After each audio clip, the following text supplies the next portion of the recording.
when you stick 3 opinionated blokes in a room and put World of Warcraft in front of them. A completely unchained view from each of them that clash in spectacular fashion, much like the best raids of all time. Classic. There's going to be someone who's always right and someone who's always wrong, like Dunkirk is, as we know the latest raids are much better. So, with that in mind, it's time to take a look at the latest Warcraft news and speculation.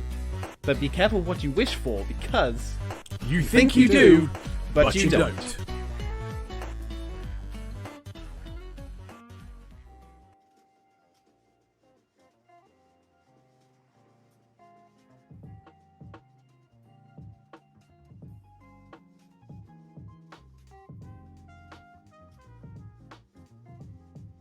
I'd haven't unmuted myself, so I'll say it again. Good evening, ladies and gentlemen. My name is the Almighty Farseer.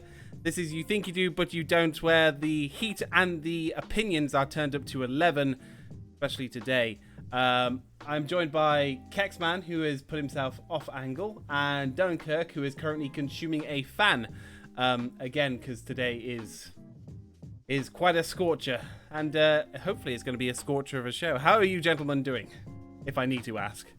Dunkirk is currently coming at you through a microphone, through a fan, which is quite impressive. Yeah, for the power of RTX voice, you can't hear the fan. Today's show, sponsored by RTX Voice. I wish. NVIDIA, give us money. I'll take it. Yeah. No, I'll take it. We'll all take it. Like, we'll take some money for displaying your products in the most appropriate manner. Are we really equipped for that? I mean, like we got. I am. No, I am fully equipped to take anyone's money at any time. Why are you suddenly like blaring? Is that just your normal voice just doing that? It probably is. As Kexman has switched into full shout mode because he's angry about something. Everything. The world. What are you angry about today, Kexman? Oh, do you know what he'll still be reeling from that Civ game we played like a week ago, where he was turned into a vassal state for Athos for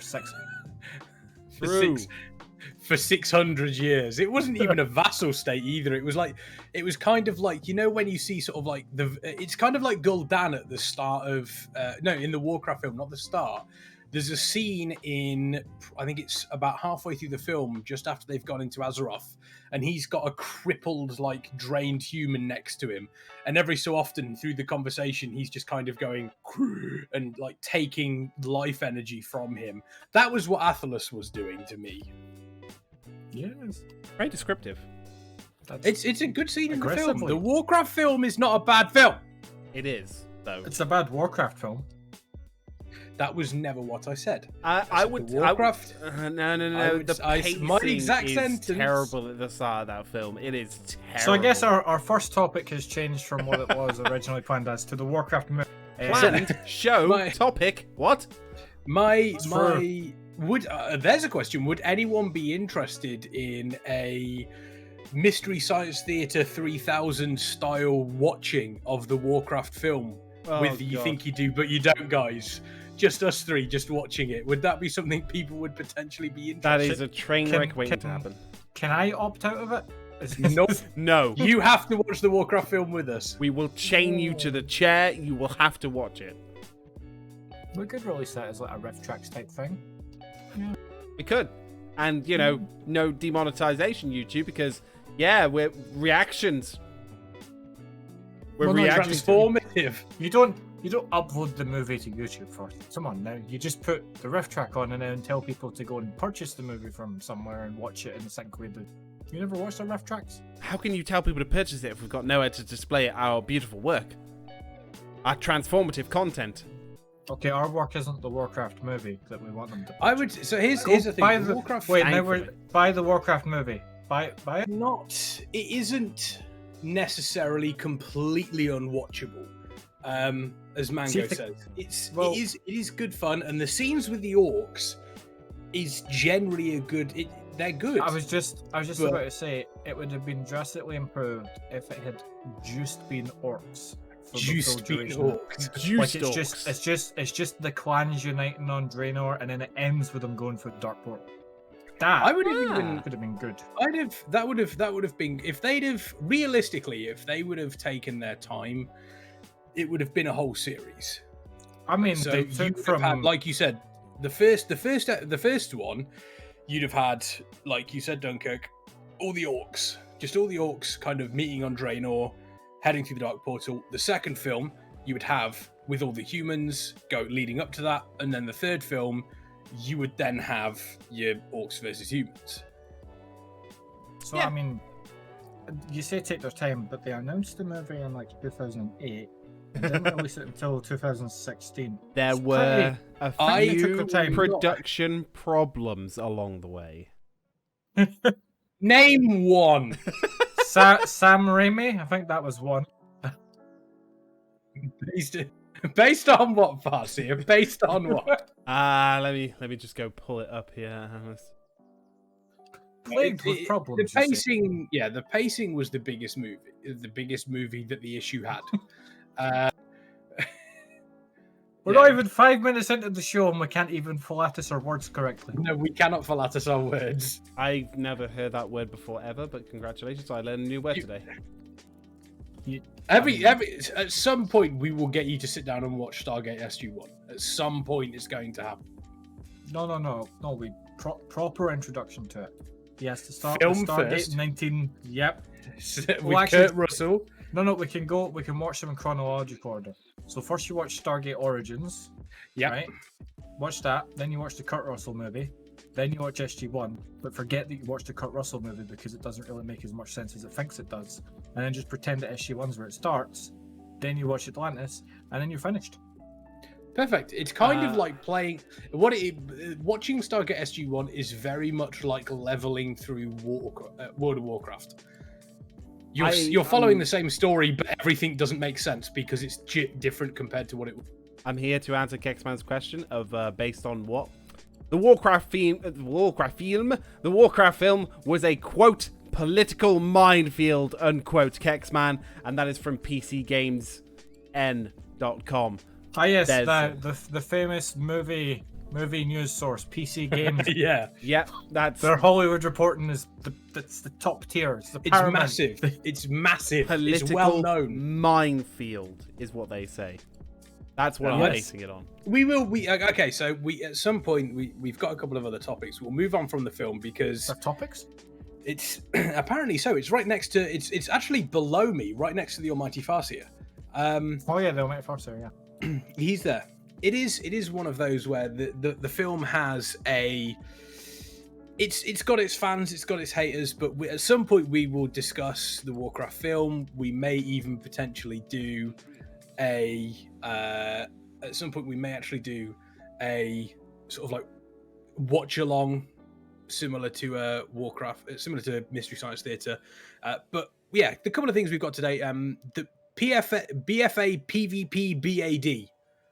Oh, bad. Oh, sorry, bad.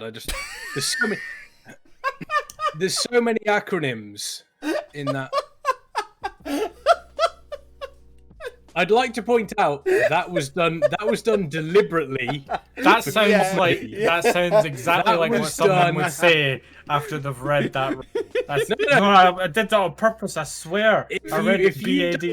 You guys don't think that reading that I didn't do that deliberately.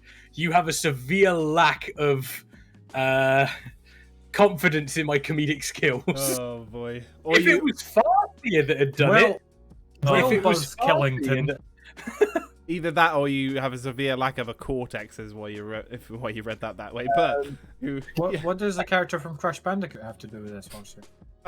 well, he came in Yeah. and taught Kexman to read bad. I should have went to Derek Joe. Well, no, that's obviously, as Marleman says, Good. that is obviously Battle for Azeroth player versus player bad acronym dictation. So, it's fairly obvious. But yeah, we will be talking a little. We'll talk about that. What? So on the subject of bad acronym dictation, you guys can take it away. Diction. I was just going to continue on laying out exactly what we've got coming for the show. Oh, you can do such that as well. That's even good. That was, you completely stopped me from doing that. That's topic one. There are two more to listed there. We're also going to be talking about a potential digital BlizzCon. We don't know what's happening essentially.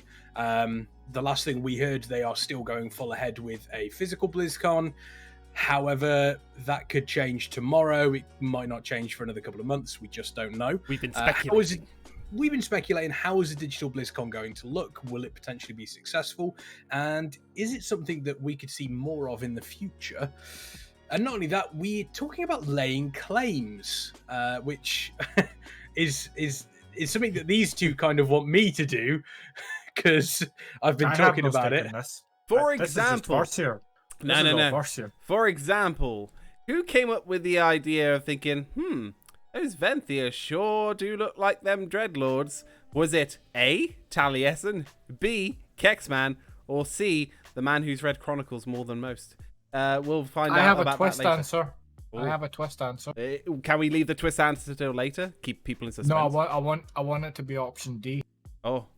Blizzard did. Oh. But we don't know yet. What a twist. We'll see. It could be amazing if there's an artist at Blizzard that it's completely separate from Dreadlords, and he's just sat there watching like the video that Taliesin did. Yeah, and he just goes, "Oh shit, they've got a point." Like he's an artist he's like new to the team. He's never actually played the game or seen a Dreadlord before. He has no idea. He's like, I made these really like they're based on gargoyles. It's great. Wait, hold on. And then this has all happened. Like, wait a minute. Hold on, Dunkirk. Blizzard hiring people that have never played World of Warcraft before, based on what, Dunkirk? Oh wait, hold on. I'd like to hang on, first here. Could you turn your head to the other side for me? Like, just turn it way leave it like that as you are when you're naturally looking at the camera. And I'd like to point this out to anybody in the chat and Dunkirk as well. Okay, so can I point the other way, Farseer. The other way. Can I point? I just want to say, Farseer, why do you have the human hairstyle number 5? Look, some people have got to pick the hairstyle number 5. Like, there's a reason why there's randomed at birth, didn't you? You just hit random, and that's what happened. The way that I'm just thinking, the way that you've got your hair over the one side, if you just moved it slightly, you'd look like the villain from Fifth Element. I need to look that up now. He genuinely does look like the villain. What's the villain's name? I can't remember his name, but that's exactly how you look. Fifth Element villain? Fifth Element villain, Jean-Baptiste Emmanuel Zorg? Zorg. Seekatron Zorg. That's a long-ass name. Maybe. I could see it. Could you part your hair on that side, please? If you could just, I can't do it. I can do a thing. That is amazing. He genuinely does. Well, that's Farseer's Halloween costume sorted. I just have to get just this. I have to shave off everything but this right here, and then put like a plastic egg carton over half your head. I think we're sorted. By the way, I do apologize to all the audio listeners who have no visual representation for this. Yeah, if audio listeners, if you want to know what Farseer looks like at this point in time, look up. Yeah, it'll be on Twitter. Don't worry. Boy. We will make sure it goes up on Twitter. There is. But yeah, moving on to the first. Moving on swiftly to the first thing we want to discuss today is obviously BFA PvP is bad, and I believe it was Dunkirk that earlier said that the PvP has been bad ever since the second season of Burning Crusade. I think he said. Yep. Based on what, Dunkirk? We'll find out. PvP? We will find out. We will find out now because we're in this topic. No, wait. Before we start this topic, I'm doing something that Dunkirk told us to do and that we keep forgetting to do. For the audio listeners, it is May 8th, 2020. Welcome to the show. Which we forgot to do at the start again. True. And this is episode 29. This is episode 29. Should be 30, but there was no show last week. But now there is. Nothing happened. Nothing. Okay. We'll be blunt and honest with you. there was nothing to talk about. The alpha build was, they just added warriors and only like one person. Can we also add the fact that the reason why there was no show last week was because you two were asleep? No, we made a conscious decision to go to bed when we decided. Unconscious decision, as it may be. We made that conscious decision when we realized there was like nothing to talk about. Like, you were asleep at the time we made the decision. If you'd been awake, you'd have known. Yeah. So hold on. Like, people don't understand how us three work. So we live in a society. No, we are a democracy. Me, Kexman, and Dunkirk. So some of us more than others. Yeah. But if we vote 2 out of 3 on something between us, then it passes. The motion passes. So me and Dunkirk voted 2 out of the 3 on that day. No matter what Kexman voted, that was the decision. So hang on.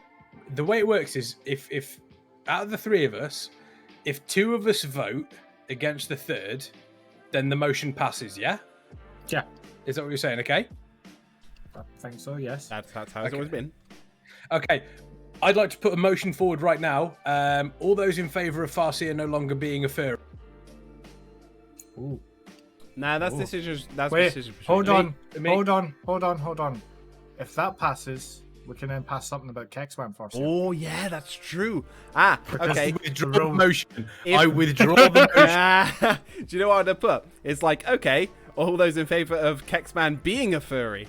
I withdraw the motion. I withdraw the motion. Careful what kind of Pandora's box you open. Speaking of PvP, is that what that was? King of terrible transitions, but go on. Okay, wow. Let's go. It's not so much a transition as it is to get us the hell away from whatever that was. You're the one who took us there, but so I've seen better transitions than Mythic Ashfade. Mythic Ashfade, of all the people you could have chosen for. They spent a long time on it. Like, Mythic Ashara would have made more sense for transition. Transitions are coin on that one every time. Mechanics they were bad at. People do not come here for sense, Kexman. They come here for opinions, whether they're right or wrong. Evidently not. So, Dunkirk, you've been obviously mentioning that PvP has been pretty terrible since Burning Crusade Season 2.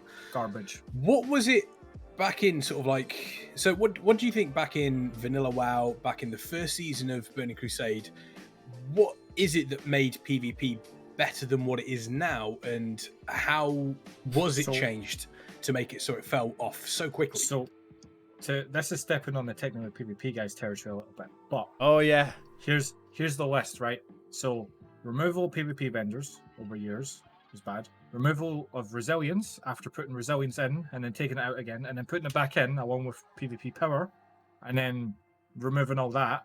So now you're in a situation where the best gear for PvP comes from Mythic Nihilotha. Good point. That's the path we've gone down. And that is a horrible path, right? PvP is garbage.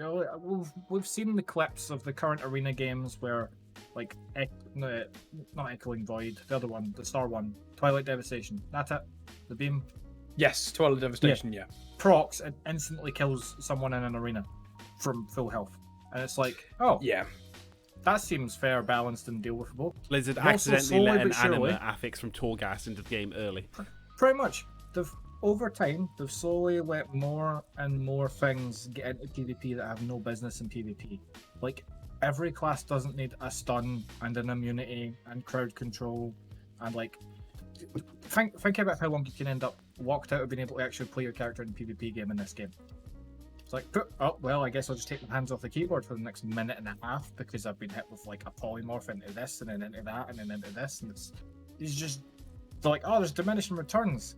It doesn't matter when there's 3 guys against you and they've all decided that guy doesn't get to play for the next 2 minutes. I have seen arenas and briefly been in arena matches where someone will, let's say, for example, fear you, and you'll hit your trinket literally 1 second after you get out, you're feared again. And you've got 3 on you, stab, dead. That's it. There is... Diminishing returns don't matter when fights can last about 5 seconds. Like, diminishing returns don't matter at all. a big problem is that, and it's always been a problem with MMO PvP, is gear increases power, right? And it's worse now than it's been before, but there have been times in the past where it's been almost as bad. The big example is Warlocks in tier 3 could put a single corruption on someone who was in like tier 1 gear and it would just instantly kill them. Yeah. That was just a power gap that didn't really need to exist. But would you say? I think templates was the solution. They had the solution, and then they're like, yeah, we don't need that. it was. I mean, JB saying mob PvP was pretty good. I seem to remember Mist's PvP actually being quite a good time for PvP. Yeah, because that was a lot of things in MOP were the best time for. I was going to True, say, but haven't we discussed about MOP being the most balanced expansion WoW's ever been? We said this before on the show, haven't we? But it's been garbage in general since Burning Crusade Season 2. When they got to MOP, they put in PvP power and resilience, and there was a gear vendor on the wall you could go and get gear from, and PvP gear did wind up being better for PvP than PvE gear, and that was all good. And then they went from MOP into WoD and just went, You know what? Whatever. Let's just scrap. Yeah. This is it'll fall apart. this is once again falls into that same thing we keep going on about on the show, where Blizzard just keeps needing to change things every expansion. They need to change everything. Kind of a tangent from this topic, but literally related, is that Blizzard needs to stop trying to esport every part of the goddamn. Yeah. There's Mythic dungeons are not an esport. They're there's not. I suppose there's an argument on both sides of it. I can fully understand why. Nope. I fully understand why people would want to watch Mythic plus Dungeons. I would probably say that it's something that Blizzard haven't got completely right. There's still some changes that need to be made, but at the same time, I can understand where you're coming from, saying, they don't need to make everything an esport sort of when it comes to WoW. And thankfully they have stepped away from trying to interfere in the world first race, because quite rightly they're saying this is a community-based event, it's going to stay a community-based event, and so that far. is well, yeah, so far. But that has been a natural progression for the world first race. JB saying, PvP is the most esportsable part of the game. Fully understand that. It's community-based events are fine for building up sort of like notoriety, keeping sort of like the people who might not necessarily be top 1% pros but still good at the game, they can still do something about it. But there comes a time when, if you do have something like the PvP, the arena system as Blizzard, why not try and make something of it, regardless of what's happened. I think when it comes to BFA PvP, I think you touched upon it, Dunkirk, and I think also you touched upon it as well, Farseer, was some of the stuff that you see when it comes to corruptions. It's probably one of the worst things that they've added. Even just corruptions. Some class abilities on top of other things and procs, and the amount of stuff that can just happen off of a single person in the space of 5 seconds is ridiculous. I don't know if you've ever watched any of the arena coverage, but there's times where the caster's 907 things have happened at once and they can't keep up casting it. Yeah. It's fair enough there should be complexity to PvP, and the game should have complexity, but look at the Call of Duty casters or even League of Legends casters. They can keep up with what's going on in battles involving 5 versus 5 people. Where Arena struggles with 2v2 and 3v3. An argument probably could be made to go MOBAs versus an arena, MMO arena fight is quite different. I see what you're saying, Dunkirk, I do understand, but I think because of, the game genres being vastly different and the game speeds being different, it's a hard one to kind of compare. Especially when you're balancing, like you mentioned Call of Duty there, it's difficult to say, they can cast Call of Duty 5v5. Yes, they 100% can, but it's, realistically, you do have different guns, but most of the time when people have chosen their loadout from the start, that's kind of it. They're stuck with that unless they decide to switch weapons. And then it's just a case of point and click. At its basest form, not to take away from anything those guys do, but it is essentially just point and click. Whereas with WoW Arena, again, it's the same. You know, everyone's going to have their loadouts, but there's so many more spells involved with it. It's, I think, to sort of give a little bit, not blame per se, but to kind of give a bit of crap to the casters versus other games is probably a little bit harsh. You see, you've just boiled Call of Duty down to just click on the other guy's head before he clicks on yours. Yes, That's head. what it is. It's just cookie clicker. That's Yeah. There's no tactics or Cookie just click clicker on his with head. bullets. That's all it is. Just shoot click the other on the person head in the head. before your head gets clicked on. Exactly. 5 head. Just do it. It's easy. Yeah. It's like turning around. It's like turning around and say, it's kind of like if you go into a raid in Warcraft, just get the boss's health to 0 before he gets yours to 0. So, Easy. What JB is saying relevant to MDI about balancing based on the MDI, they kind of are going into Shadowlands with the AoE cap and stuff. Yeah. They say it's like, I'm in favor. First of all, I'm in favor of the AoE caps because you shouldn't be able to pull literally an entire dungeon and just press 3 buttons and then it all dies. That's Well, I think you had the screenshot. You there was something that I can't remember if it was in the Warcraft Radio Discord or if it was a DM to us, and you were like, "This is why the AoE cap is needed," and it was because there was I don't know whether it was the MDI or if it was a dungeon you were in, but there was like a massive group of mobs, and then all of a sudden they were, it was like the rogue had something like 500k DPS or something ridiculous. I think it was the MDI where like they were doing freehold, I think, and they just pulled every single thing between them and the first boss, ran it in a circle, and then just waited for procs to line up, and then boom. Yeah, it's like that's not.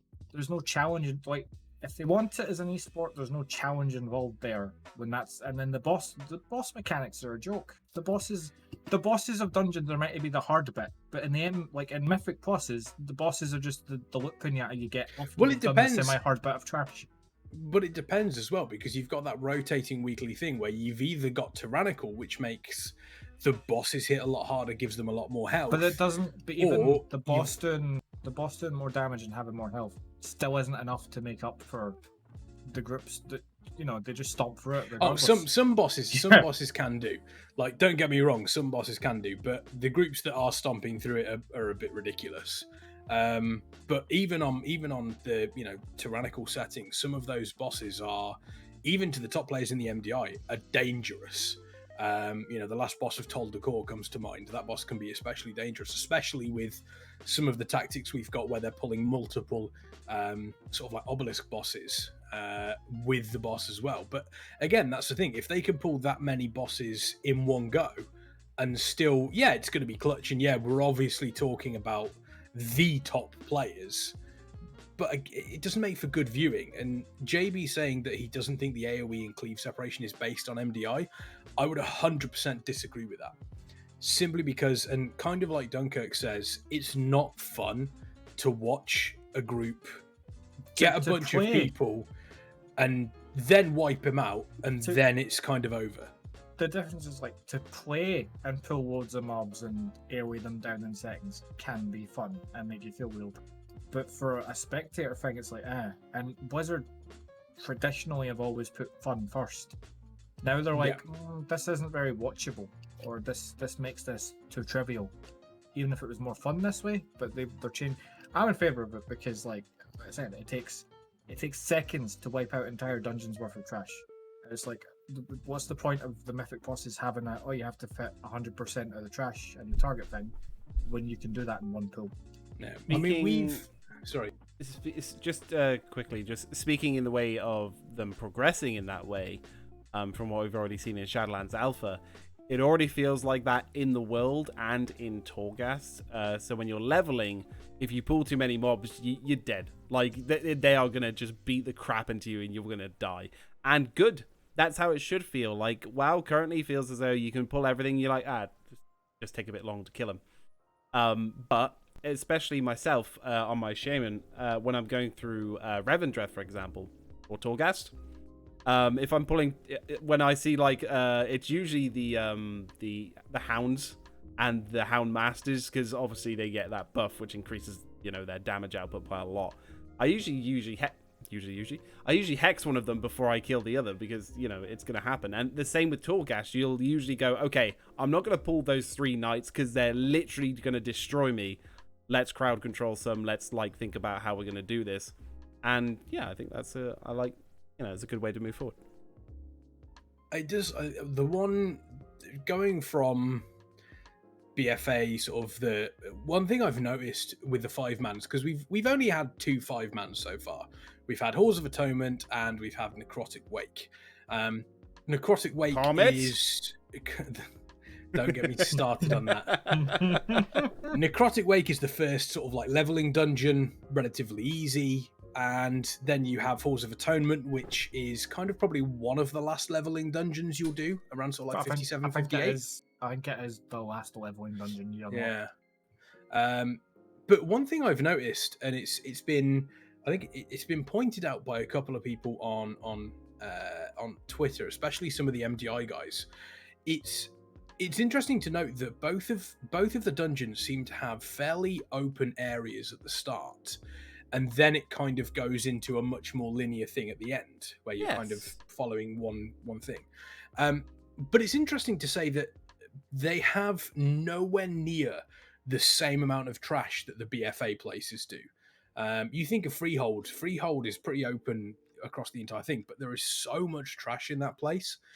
And I think part of this change and this cleave and this AoE change is kind of not only changing the abilities and how characters use them, but also the amount of stuff that they can use them on. I think both myself and Dunkirk, I'm not sure about yourself, Farseer, we both loved Cataclysm dungeons when they first came out.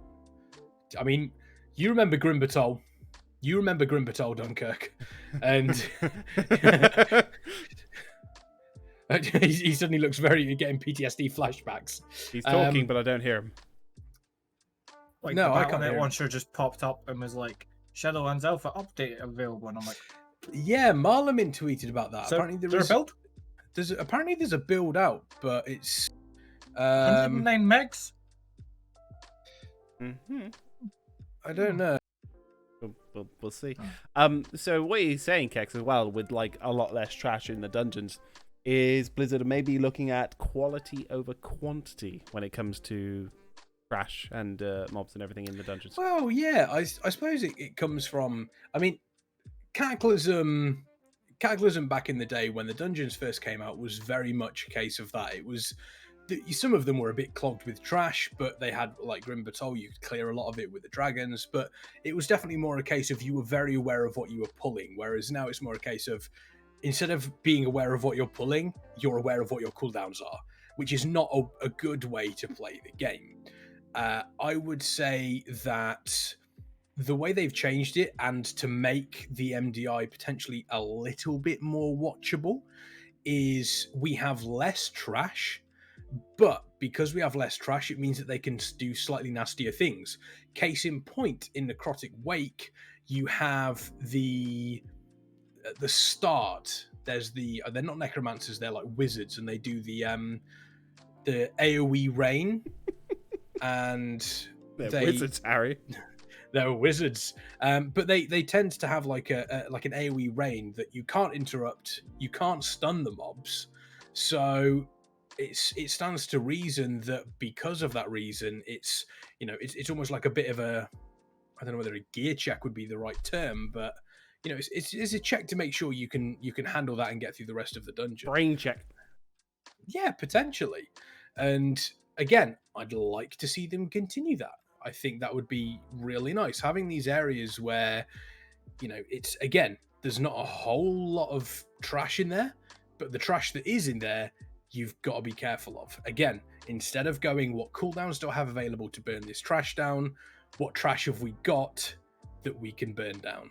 It's, there's a big difference between the two. I nearly died there. You've almost died like 6 times, so what? Stop swallowing air. Just stop it. Stop breathing. I finished my dinner just before the show. What did you do? Drink it for a straw? Just like, whatever. No, Kexman just consumed. Is what he said. Scoffed is the term. You're like the what's the boss in Waycrest Manor that like sucks everyone into his stomach? The big pig. Oh, is that the pig? Yeah. Yeah. Whatever he's called, the one in the dining room that the like other sucks day. everyone into. I did that while I was going through just the normal looking for dungeon through the dungeon groups. I was like, oh, Waycrest Manor. I was like, you know what? In terms of the dungeons that I've done in BFA, I haven't done Waycrest Manor a lot, and it's kind of nice to go into a dungeon you haven't done much and go, oh yeah, this is a dungeon. The dungeon design in BFA has actually been top notch. But let's talk on that a little here. My BFA dungeon experience has been Waycrest Manor, Freehold, Col de Gore, King's Rest, and I haven't actually been in the other ones at any point. You've never done the the other Motherlode? ones? You've definitely done No, Shrine of did the Storms. Motherlode. Did the Motherlode. Shrine of Storms BFA? Fuck, it's been that one. Yeah. Shrine of Storms and Temple of Sethrak. You've definitely done Temple of Sethrak. Is it I've not Temple of done. I've not Sethralis, done. I never did the underground one. Like I Under zoomed Rock. into it once and wiped at the start, and then the group disbanded. Under Rock's good. King's Rest. A million times. We've done King's Rest. King's Rest I've done.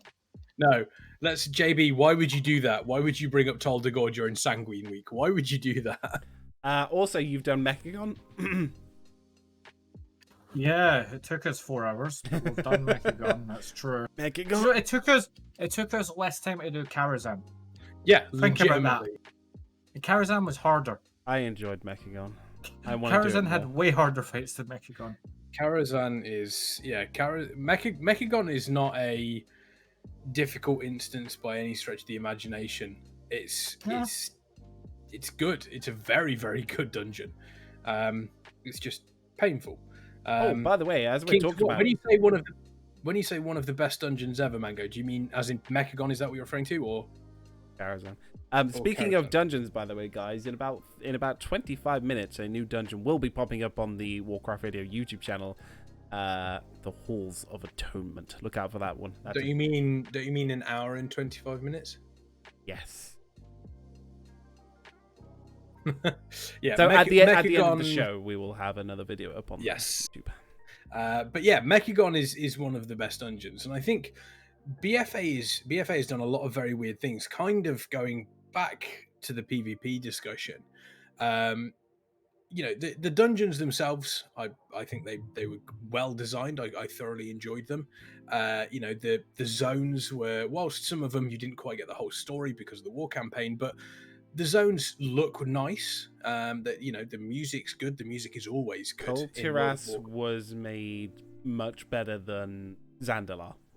I think a lot of people. You can clearly see which of the zones was the ones they worked on first. Like, where they started and had the longest time on versus like the entire of Zandalar feels like they got. Oh, we're 8 months away from launch. We need a horde side now.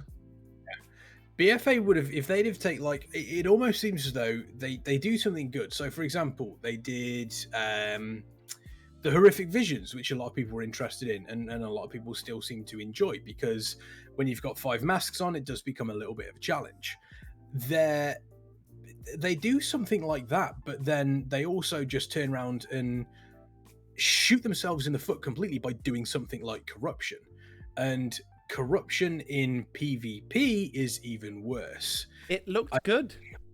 When we saw it, we was like, this looks awesome. This looks really cool. Finally, we're getting rid of Titan Forging. God, it's so shit. They're putting in Corrupt Forging. It looks good. Or curl. I know. And then we got it, and then we're like, this is great. This is.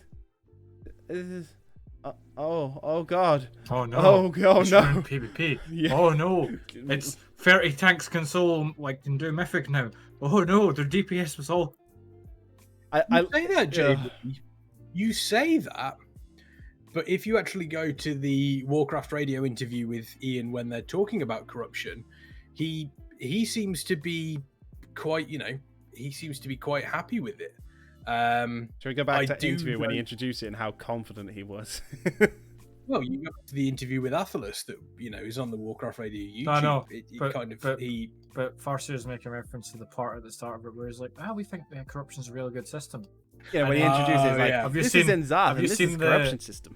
Have you seen the video where someone took that clip? In fact, yeah, you were here when we watched it.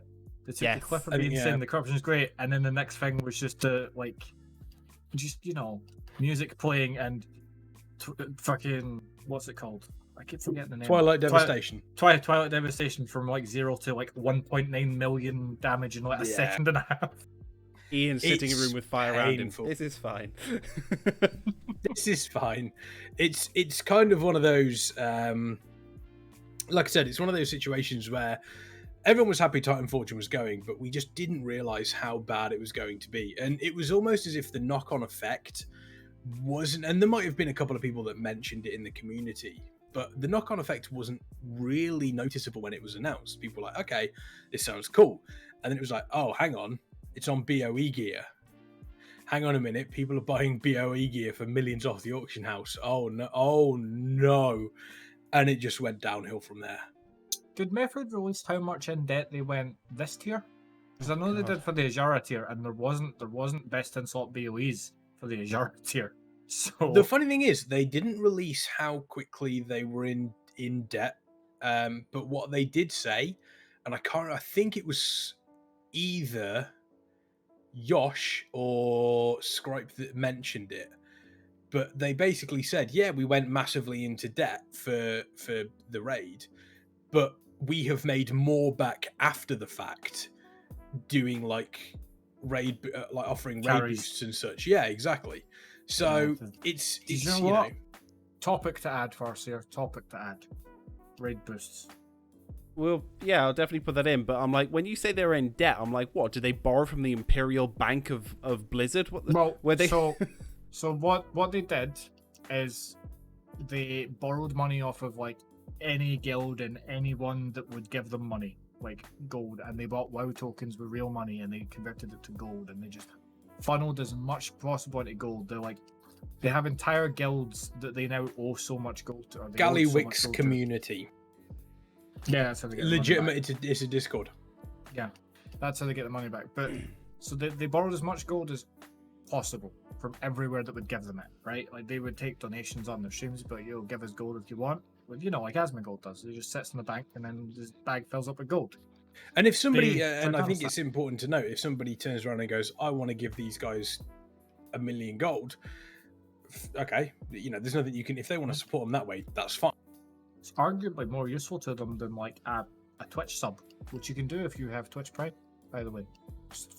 You can sub to us with your Twitch Prime if you want. Helps keeps the lights on. Helps pay for the station, keep everything moving forward. Please let the lights go off. It's so hot.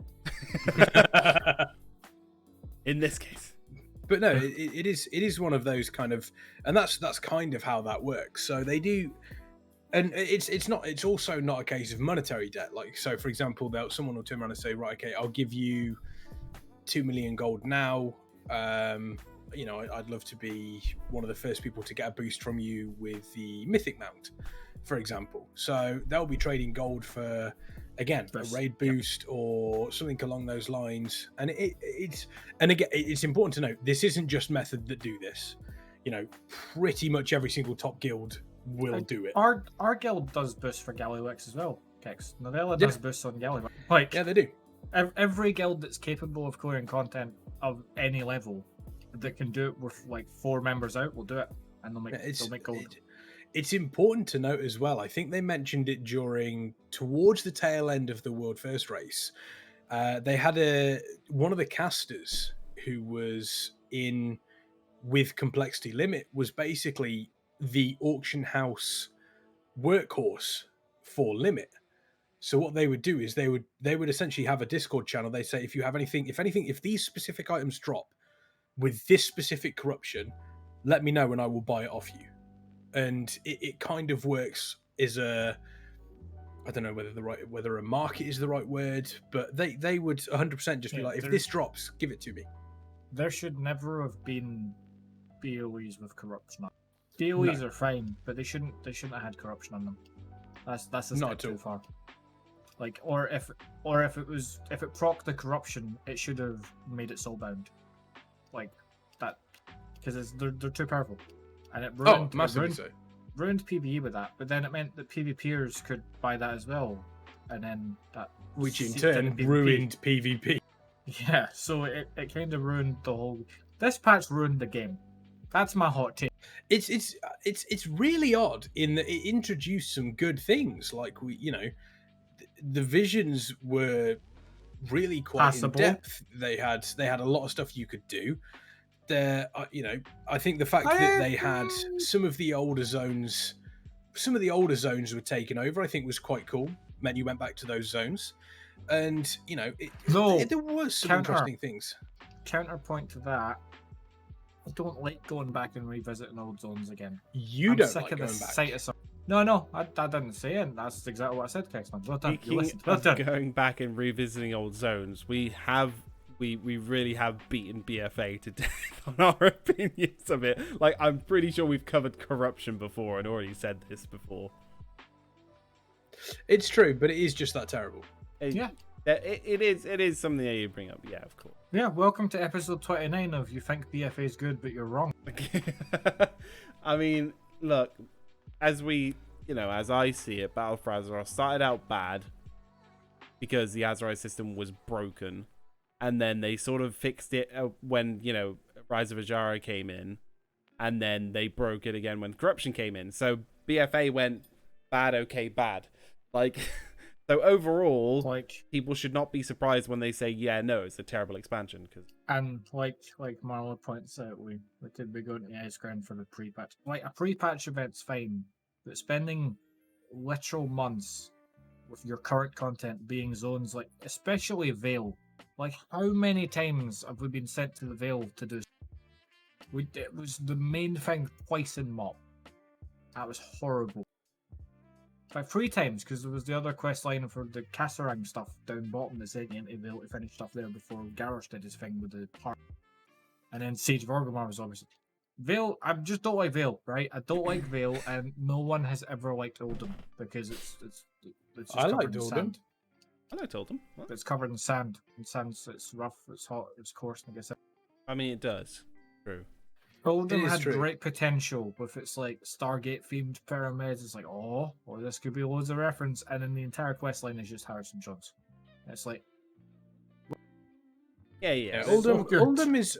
I really liked Oldham. I did enjoy Oldham. It would have been interesting if Prince Thunderhand got involved, because they were it's very close to his realm. Wouldn't it just? It's like Jason's off, and Thunderhand's like, yeah, this is fine. Yeah, and Anchorage is right there, and then like a bunch of the cat people from Oldham lined up as things in Anchorage.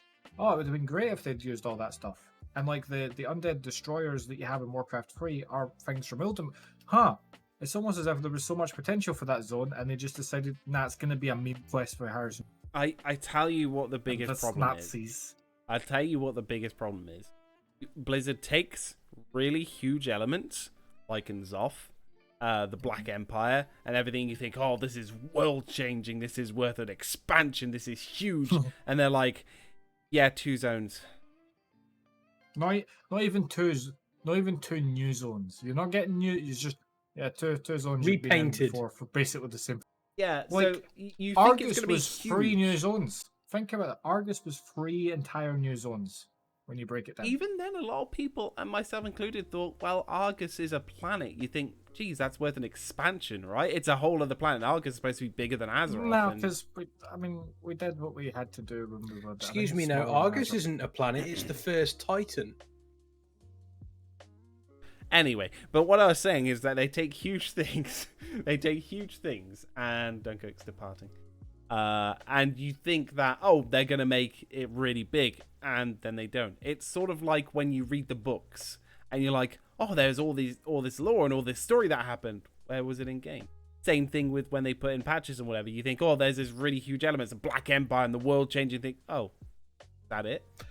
Yeah, that's kind of that's part of the reason why I want, again, I'd love this to be we come out of Shadowlands and it's a case of, you didn't really win though.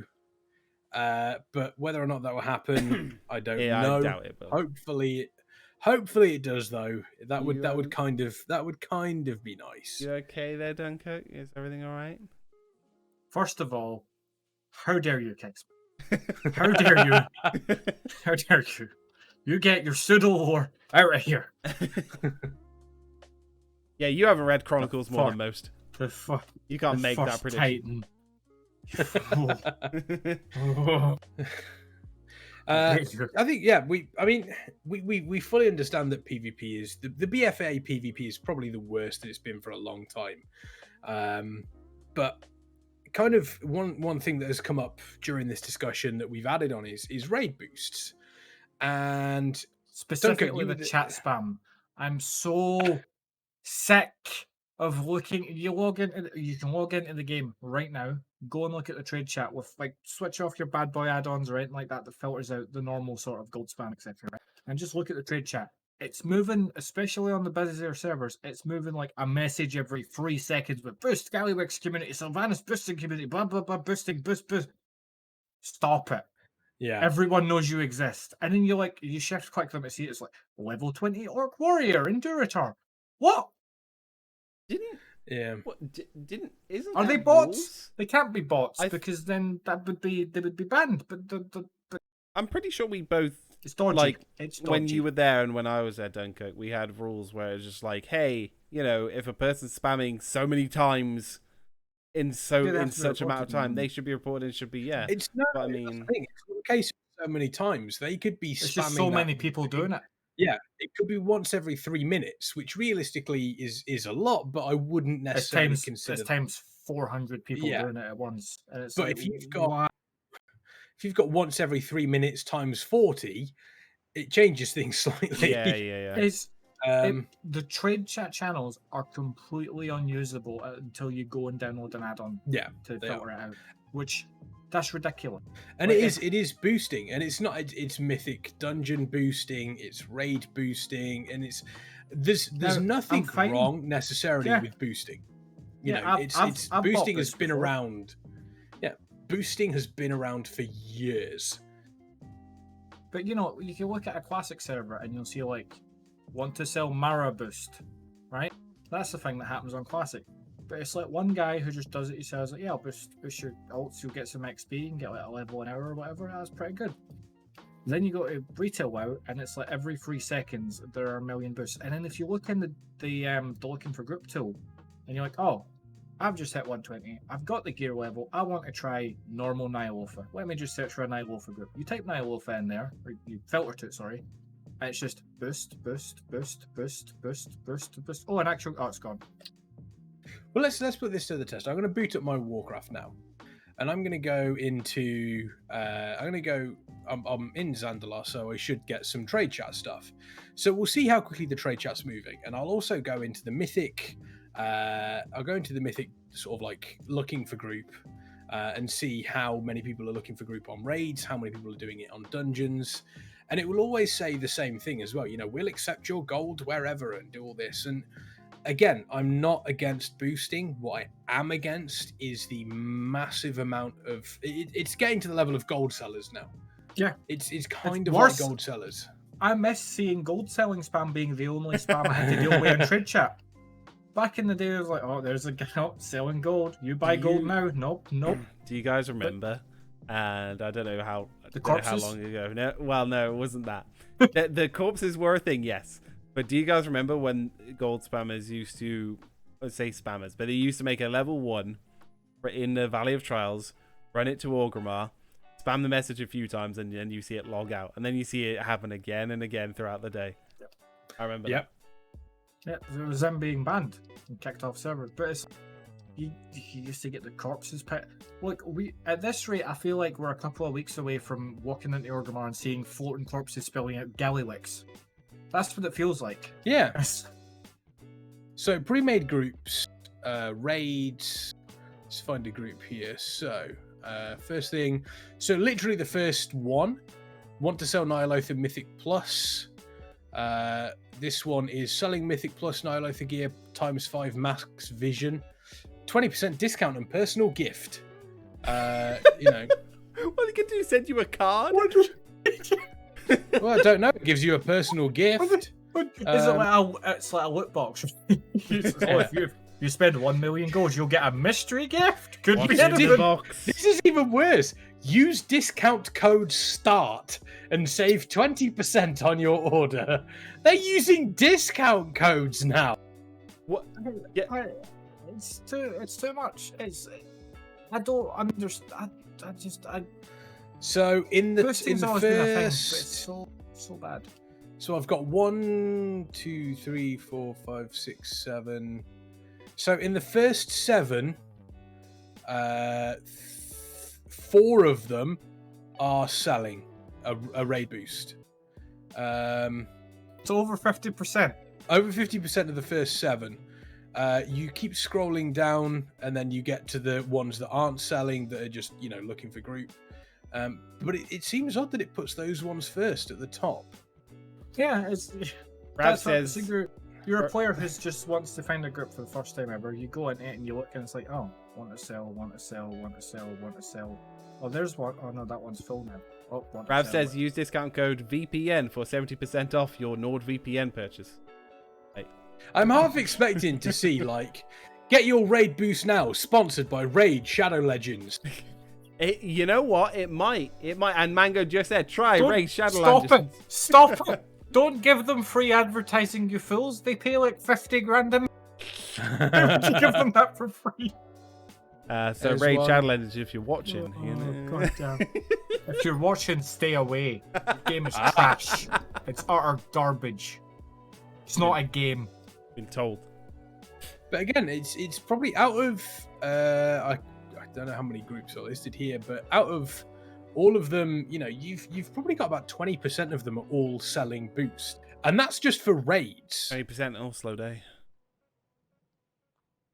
That's just for raids. You go. I mean, dungeons are slightly different because the majority of it is taken over by, plus actual people looking for You raids. can only fit like one person into the boost group for a dungeon. Yeah, exactly. Right? Oh Whereas no, the raid, they could fit like 6. Sean, don't give the Raid Shadow Legends people our email. No, bad. No, if the email, I'd like to have a conversation with. Can I have their lead developer, please? Then we'll see. Then we'll see what happens. Then we'll see. But no, it's really it is getting to a point where gold sellers, like we said, I miss seeing corpses spelling out the name of a website. I miss that. That was It used to creative be like use a of game landmark. mechanics. That was. You walk into Orgrimmar at 4 p.m. It's like, oh, there's the daily 4 p.m. Yeah. gold advert popping up. You see them falling out of the sky, like, oh, they're getting ready for that peak 5 o'clock log. I need to be right back. It really cemented the world together. But now it's just boost Nihilopha, boost Mythic Plus, boost Visions. Don't you need a boost for everything? There's Very scalable, true. soloable content. Very true. Paying for that. I also love how Kexman just turns himself into the letter K when he. Yes, he's special K. Yeah. Very special K. He's very much special K. But yeah. We move on to the other thing while he's not here. Yeah, let's move right on. for the digital BlizzCon topic before he gets back. So he comes back, but we'll talk about it. I was like, no, we already did it. So. So digital BlizzCon, it's a great idea. They should maybe do it. Oh wait, before that though, yeah. Blizzard. Before that though, Dunkirk. Before that though, likeliness of BlizzCon actually happening this year quite low. Like actual normal BlizzCon, quite low right now as it currently stands, and I don't think it's going to change because as we've discussed, they need to start selling tickets way beforehand. Yeah, it's close.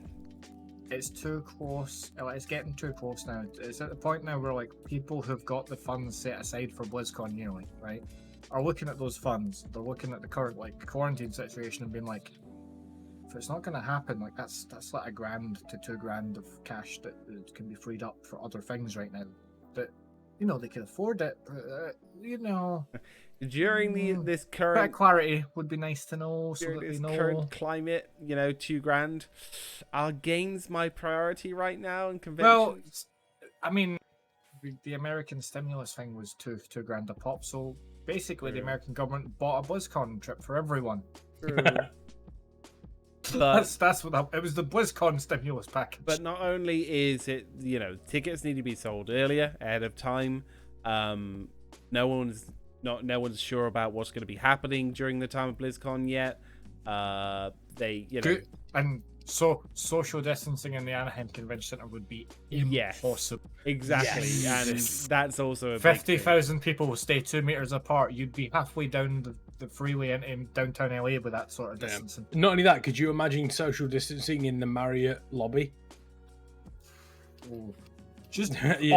all of Anaheim during BlizzCon is mental. This time last year, we'd already had tickets released, I think. A date had been announced, we'd had tickets released. I would not be surprised if, again, it stems from a... So Blizzard themselves don't want to, because they pretty much would have had the Anaheim Convention Center booked. That wouldn't have been, that would have definitely happened. Yeah. At the same time, they probably would still be thinking about doing BlizzCon, and they don't want to back out, because the moment that Blizzard turn around and say we're not going to do it, they lose any form of insurance based on Maybe the money they've already paid for it and everything maybe what they do is they go bigger on the virtual ticket, right? Lower the price of the virtual ticket so more people can get it, right? Like maybe half it, right? Still use the convention center that they probably got booked, but they don't use all of it, obviously, right? And just invite like press, media, outlets like that, so that there's a crowd, but not, an unmanageable, undistanceable crowd, right? Yeah. Then they can still use what they've got booked of the convention center, have a BlizzCon where the developers who do the things will be more used to talking towards a crowd than talking towards a camera and having like no reaction. Like you won't get organic-ish moments like, is this an out of season's April Fool's joke? If there's no crowd to ask those sort of silly questions. Yeah, exactly. Okay, so I don't think they would do that, because for the main reason... Yeah, like how E3 used to be. I mean, for the main reason is that what you guys said to me on, I believe it was the last show, when we was talking about BlizzCon and talking about money being made or displaying the games. You two were like, it's not about that for Blizzard, it's about bringing the community together and having a big party. And the thing is if you do this with just the press... No, they can still do that. They can still have the weekend be about Blizzard and its community. But it's not by a inviting party, though. not the press, inviting the IRL Twitch streamers, those sort of, like what we did, where we brought the show floor to people's homes. But then it's a VIP party. Well, no, but I'm saying if they're locked into a contract where they've got the Anaheim Convention Center booked already, but this current situation keeps going on, and they don't want people, crowded into convention center lines and on that, they could still use the center that they have the event from there, but on a smaller scale, right? Making the best of a bad situation, essentially. Yeah. So it's not a complete waste, and that way, if they're going to have a BlizzCon, like they could just not have a BlizzCon. I think if they put like a big amount of resources, which they could, into like a full digital online only one, I reckon they could pull off something really creative. They 100% could. There's no doubt in my mind. If they turn around and they went, right, okay, we are going to do a digital BlizzCon from the Blizzard campus, we're going to have these announcements, and we're going to have, let's say, 20 to 30 content creators at the Blizzard campuses, various different streams. So say, for example, they turn around and they say, right, okay, you've got... At this time, you've got someone doing an interview with Ian Hazakostis about, the stuff they're doing with Shadowlands or the next patch in Shadowlands. At the same time, you've also got somebody doing an interview with someone who's doing something with Diablo 4. And at that time, you've also got someone playing Overwatch 2, who's known in the Overwatch sort of like scene. And you have that throughout the day, and yes, it's never going to be the same as it would be if everyone's there, because, as we've said, it's more of a celebration. It's more of a celebration about you know, of the community and of the games. This is more of a we've got the centre booked, but you know, current situation, it would be irresponsible to load 50,000 people into like less than half a square mile of space. Yeah, it's also a case. Yeah. It's also a point of, you know, a celebration of the community and the games doesn't necessarily have to be a physical thing. It's better if it is, but it doesn't necessarily have to be physical. You know, you could still turn around and say, right, okay, for this weekend, you know, yes, say for example, Shadowlands isn't out yet, but this weekend, you know, the Shadowlands demo that would have been on the show floor is downloadable by everyone. Yeah. It's just an idea. Just an idea. I can already hear the sounds of the mines spinning up at the fort. You know what? Do you know what I want? I want, like, if we do have a full online digital one with, you know, people presenting things. I want Terran. I want Terran Gregory, the man himself, to be on screen. Just be like, "Sup guys, it's Terran," and he introduces some of the new like in-game. Have you ever listened to Terran Gregory speak?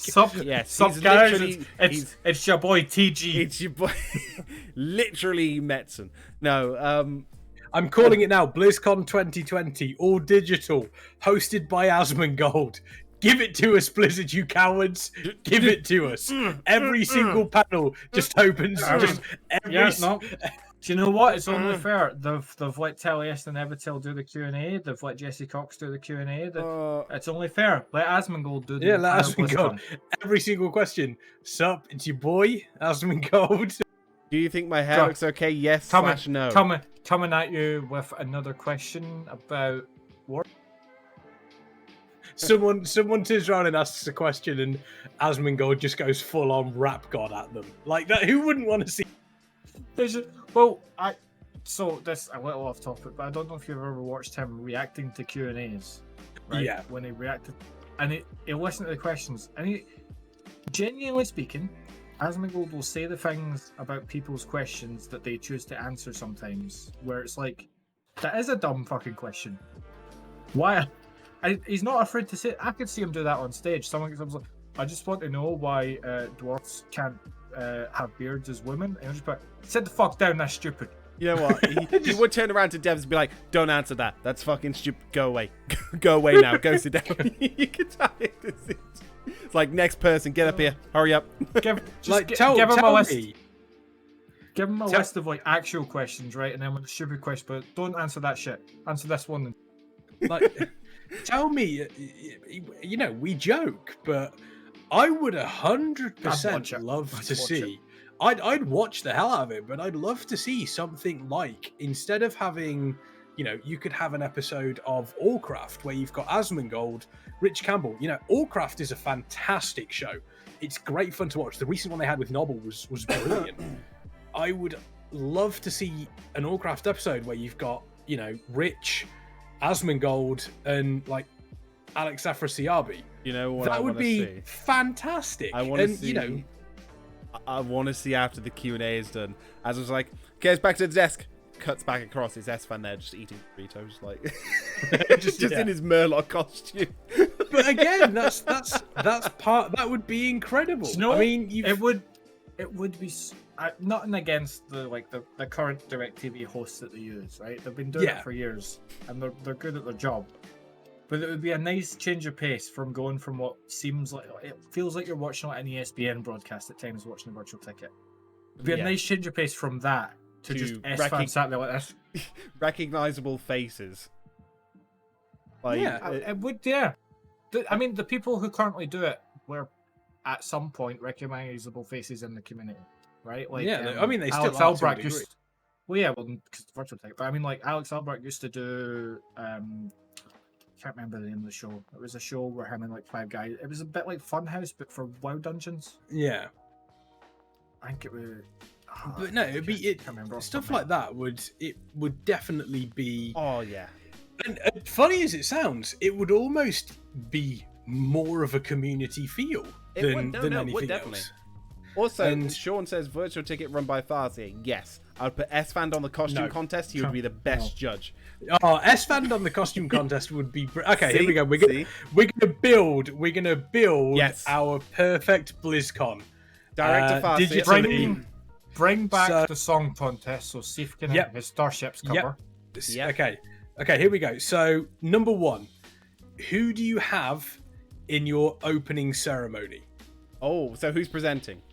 So yeah. So who's going to be the first person people see? I want Metzen.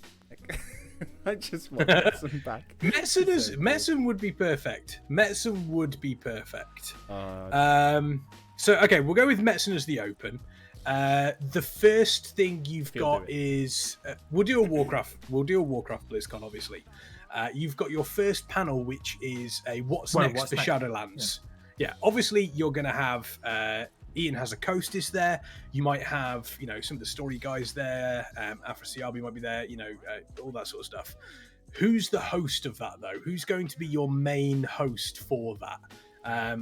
for the opening ceremony you talk about, because remember they bring out different people for different games. No, not for the opening ceremony. For the actual What's Next panel. Oh, for the what's Yeah. next. For Yeah, the what? So like, each if you- panel so is you- as.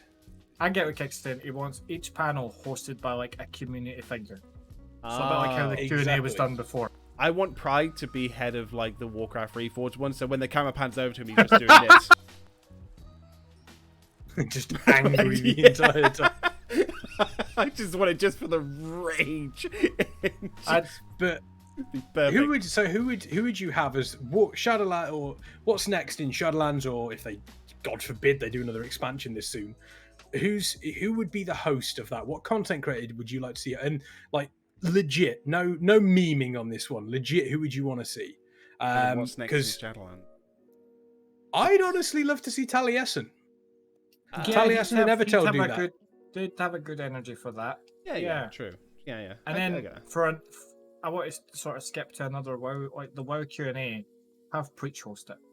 Oh, Preach yeah. and Bay. Yes. That'd be Preach great. and yes. Bay, both of them. There you go. Preach and Bay, that would be fantastic for the Q&A. Who would you have? I think if there was, I don't know who I'd have artwork, because obviously they I talk thought we a lot agreed about the Asmongold artwork. would be the Q&A first. I mean, No, that's the Asmund- memey choice, but Yeah, that's yeah, but like, serious and a meme you've, choice. you've actually warmed me to the idea. I want him there. no, To people. you know the community event they do on the Friday night, which is like all of the costume contest, dancing, everything? costume contest, everything like that. That is hosted by Asmongold and S-Fan. No, that's hosted by comedian Jay Moore, as it should have always been. I should never stopped being. You just No, want I would- comedian Jay Moore. No, if it was I would have Because Asmongold and S-Fan. for 3 straight years, the trailer on the Blizzcon site every year was a community event hosted by comedian Jay Moore. Yeah. For 3 straight years, the same announcer dialogue. Just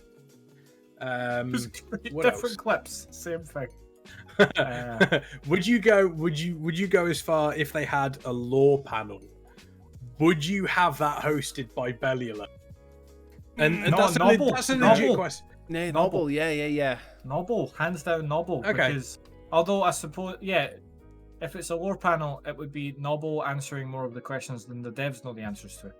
Yeah, I suppose. I would Noble and red shirt guy. Noble. Yes, Ian Bates, red shirt guy. He will. And- He will fact check just to make sure it's definitely right. I would then have special episodes of like all craft and weekly reset with various people. I'd love weekly. at some point if they were gonna, I'd have very similar to what they had cinematic, they had this year where they redid a lot of the cinematics, kind of with the very with what I would have is I would have those but done with multiple people from the community.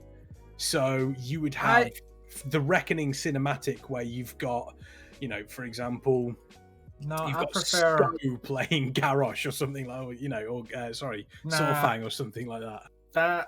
I'm sort of shouting an idea, but that'd be garbage.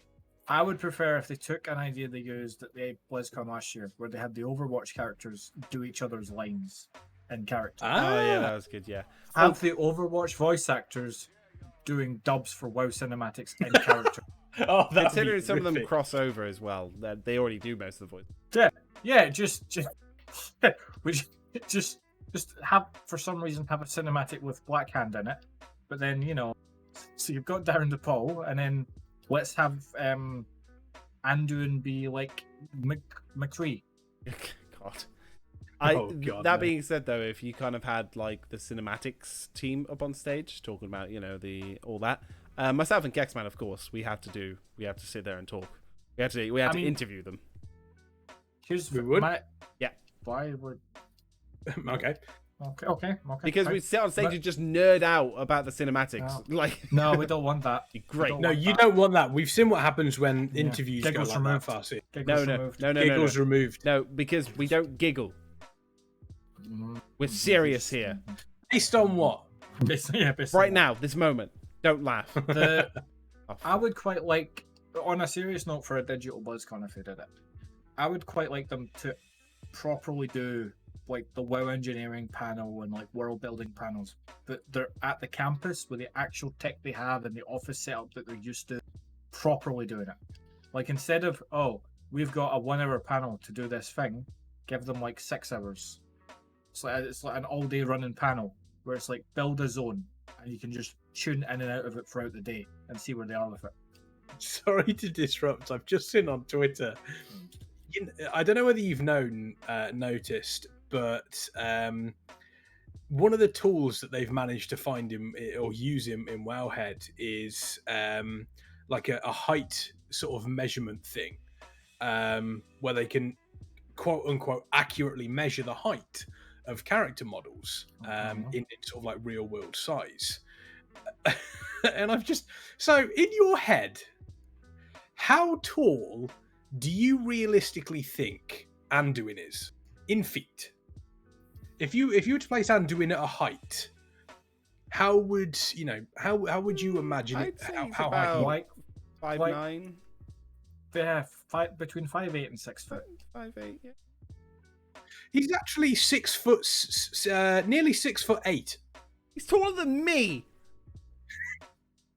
Jesus. Okay. All right, So, Mr. 18-year-old. if How you doing? If they take that, then Jaina's like 6 foot tall. Yeah, because she stands Yeah. above it. What? Jaina is, according to the Wowhead tools, and Steven just put this up on Twitter. It's fantastic. Jaina is 6'9", which is Okay, so apparently the gravity pulling everyone down on Azeroth is a lot less than No, it like would be Earth more. apparently. It would be That's it would nothing. be higher. It'd be higher That's- gravity. That's nothing. What's the name of the guy who's in charge of the Army of the Light? Terralion. Rod? Oh, Terralion. Okay. Did you Yeah, say- Terralion. Zod? Yeah, I heard Zod. No, Zod in charge of the Army of the Mar- Light. no, Marod. Oh, Murad. No, I heard no. This is Zod. Zod. Deal before the light. Yeah, so, exactly. which DC timeline was that one? I where mean, he was in charge of the he's- Army of the Light. Zod's actually behind the alternate universe army of the light that you've got going on. Yeah, That's what's happened. But It's actually no, Krypton. Terralion's 7'4". Christ almighty. 7 foot. Like I can under- Wait, so so what's Illidan like 23 foot tall? You must be. well, Greymane in his dog form is over 10 feet. Christ, That's fine, though. terrifying. No, that's werewolves 10 foot sounds right in my head. I for know, some but it's still reason. terrifying. That's Just fine. 10 That's Thrall- acceptable. Thrall is just shy of 8.2. They're giant. Velen is 9.8 feet tall. Okay, you know what? Okay. You know when we 10 see, foot tall space goat. Okay. I'm no longer gonna judge bosses being as big as they are in raid dungeons. Where I was like, that's not realistic. Well, Does actually, this now that does this have the bosses on there in foot? Because Doesn't No, have I'm- the bosses. now I'm concerned about the scale because like remember the image that showed the jailer next to Zoth and how Ragnaros? tall is Archimond? Well, that has now been reduced. The actual size of the jailer has been reduced a lot. Or Blizzard just trolling? Well, yeah. We know that so like Arbiter and Musula. Yeah, their Musula is about 4 Agramars tall. Arbiter's about 3. And how You tall can't is measure Agramar? things in Agramars, goddamn. And how tall is Agramar? Oh, sorry.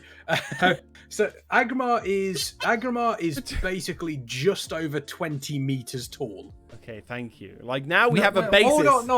Hold on. Now you're giving us Agramars in meters. Every other character you've talked about is feet. Yeah, You've what just just change the alienated metrics? the American listener. Okay.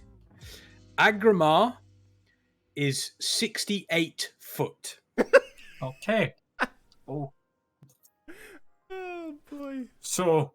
So on, here we go. He's like 250 foot tall. Yeah, Musula is 250 feet tall.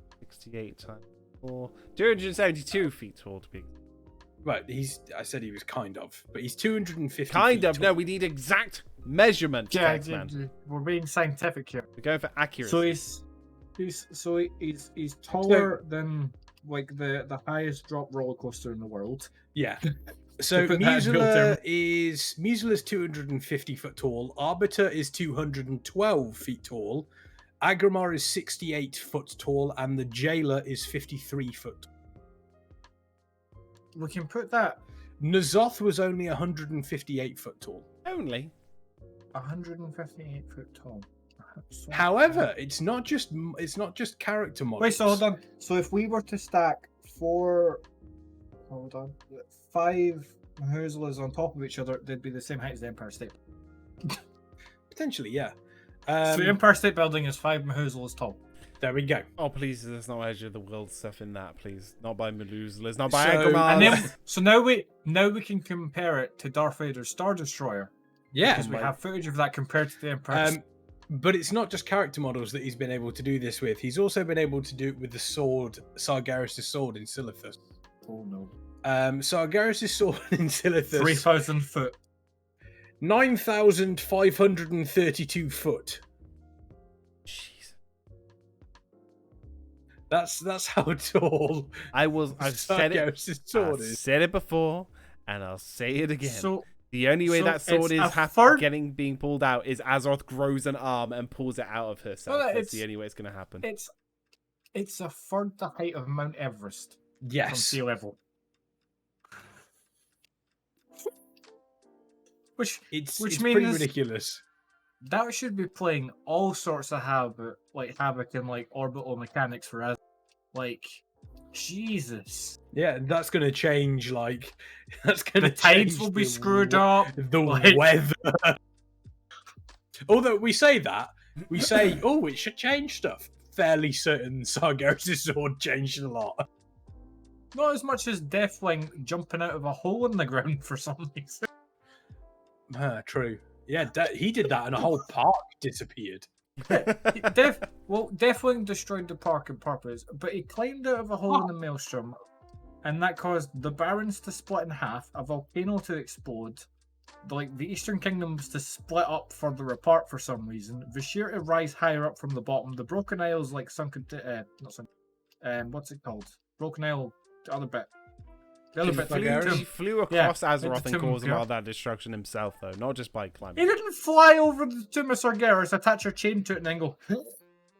No. Based on what, Dunkirk? Yeah, based on what, Dunkirk? If it caused the flooding in Stone Talon and Booty Bay, it caused so much damage from jumping out of a hole, but sticking that sword in Silithus, did nothing, mate. Literally nothing. Don't worry, after Shadowlands or during Shadowlands, Azeroth is going to awaken and pull it out of herself, and then we're all going to be buggered because the planet just awakened. That's what's going to happen. I think Azeroth's gonna die in Shadowlands. There you Whoa. go. There it is. Hot take. That is a hot Spicy, take. You're spicy. laying I've got it. claim Azeroth. to that theory. Yep, Azeroth is gonna replace the Jailer after we kill him. Okay. I mean, hey, it holds about as much water as anything Pyro says, so I mean, there we go. Yep. Ooh. Because the Jailer is actually Eonar's alter ego. No, God damn it! No, Okay. you know, it's interesting. You're laying claim to that one, Dunkirk. You're laying claim to that theory, and there's a lot of theories that are currently being laid claim to. Such as... You ever notice how them Vanthyr types look a little bit like Dread? They No, really not at all, do, mate. don't they? They look like gargoyles from the hit 90s cartoon series on Disney, Gargoyles. Also I mean, true. admittedly, I'm kind of disappointed. Speaking of, I'm going through and I haven't seen a single reference to gargoyles. Yet. Again, alpha That's guys. true. That is I did true. link you the image of the one that looked No, yeah, almost I saw. identical to Hudson. I did I see think that one. visual references, I think. Farseer also spotted one that had a beak like Broadway. Not Yeah. Broadway. No, it was Broadway, wasn't it? Is Broadway not the fat one? I can't Brooklyn. remember. Brooklyn. I thought Brooklyn was the fat one. I got This is now a gargoyle show. no. You two are Disney so... Gargoyles names. You two really need to Demona, get this. Goliath. I thought the fat one was Brooklyn is- Brooklyn. Brooklyn. No, Brooklyn is the red one. With the Broadway beak, is the yeah. fat one. Lexington's the little like orange one. Angela's the other blue one. Bronx is the dog. Yes, now I remember. Now that we've covered the important facts about Yes, Disney's exactly. Gargoyle. Welcome to Claim- You Think You claim- Do, But You Don't on Gargoyles Radio. Hey, Should we do it? that Let's do show, it. Let's that do it. show is a masterpiece, though. Like the voice acting talent in that show, Jesus. It's mind blowing. But you look at it and you're like, how did they get so many? Well, you've got Jonathan Frakes as Xanatos. I know. It's mind-boggling. It really is. It is a great show. But yeah, we are laying claim to a couple of ideas. You. As well, no, Dunkirk just laid claim to an idea. That's all I'm saying. He says that Azeroth's going to die and they're going to replace the jailer after we kill the jailer. Tim Curry's in it too, by the way. Oh god damn it! Now that was just a hot take. This is you doing a hot take and laying a claim are two different things. No, Kexman. So there's been a lot of videos recently, past 2 days, in regards to the resemblance between Sides and Athreus and the Nathrezim. And it's very, very. I think it was spoken about on Allcraft. It was. I think Taliesin did a video on it, and all I did was I simply mentioned the fact that the video that I did for the alpha was about a week and a half ago. So I simply said, well, I'm going to lay claim to the fact that my video and idea came out first. It's not a new idea. Like when they first showed us the models in like the trailer for Revendreth back at Blizzcon, it's like, they look like Dreadlords. That was the whole thing everyone was talking about. And my video came first. Didn't Before have the BlizzCon. idea. No, my video came first afterwards. I was the first one to do a video showing the differences, or showing the similarities, should I say. Wait, because you showed it, that means you, rather than just said it. Because I'm pretty sure Pyro did a video back when BlizzCon happened about. Are we really Ooh. using that as a basis? Yeah, so you've just copied Pyro's videos, but you've done. How dare you copy his video? I cannot believe you would just go and like copy another person's content and just upload it as your own. Yeah, but couldn't you turn around and say, you know, that Argus is actually the first Titan and he created the Shadowlands? Wait, what? The jailer is Yogg-Saron. There you go. That's legitimately a. I think it was the most recent video from Pyromancer where he mentions that the Argus was the first Titan, and the Argus formed around him, and that he was the one that created the Shadowlands. I'm gonna say catchphrase here. Based on what? Some obscure, small, tiny thing that is apparently the biggest thing ever. Wait, I think is it in what he Chronicles? Well, he got it from I think there's a book or a short story with Alaria. Yes. And I think it's from that. There's something that she does. When she gets to Argus, she kind of reaches out and she senses the world, like the Argus entity, whatever it is, and it kind of throws a load of images at her. And some of those images are, again, I don't quite know. Oh, but this happens to us. This happens to the players. Well, no, hang on. Let me see if I can find it specifically.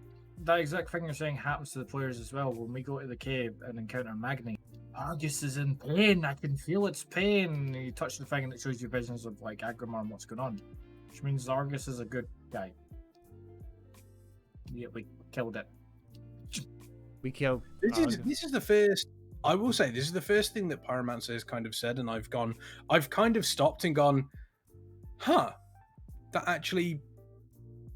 Yeah, so it was. There we go. So this is obviously from some form of, I don't know whether it's a short story, a novel. I'm not 100% sure where it's from, but this is the excerpt that he kind of put forward, and